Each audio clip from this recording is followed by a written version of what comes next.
Hello again, say Ansel. Today, we're going to talk about a topic that will be very useful if you plan to visit Mexico or are interested in its financial culture, the Mexican currency. We explore the banknotes, coins, symbols, and tips for using the Mexican peso. So, let's get started. Start with the denominations of banknotes. In Mexico, we use banknotes of 20, 50, 100, 200, 500, and 1000 pesos.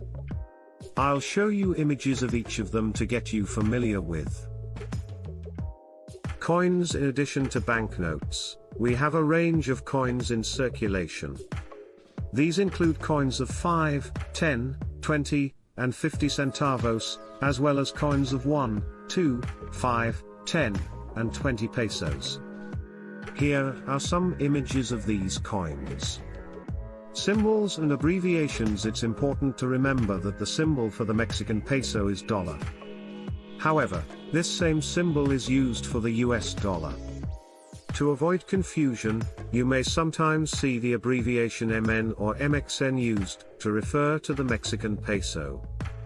Let's talk a bit about exchange rates.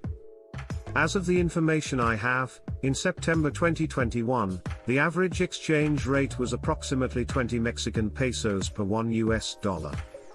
Remember that exchange rates can fluctuate, so it's important to check the current exchange rate before exchanging money. Methods of payment in Mexico. Cash is widely accepted, especially for smaller purchases. However, in urban areas, credit and debit and credit cards are common. Also, mobile payment apps and electronic wallets are gaining popularity. Tips for using Mexican currency. Before we wrap up, here are some practical tips.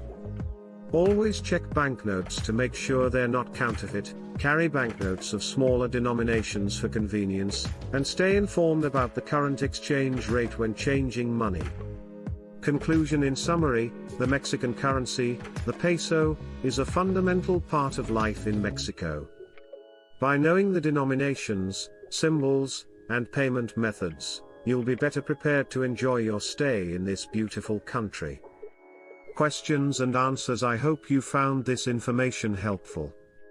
If you have any questions or want to learn more about the topic, feel free to leave your questions in the comments. I'll be happy to respond. Thanks for tuning in, and see you in the next video.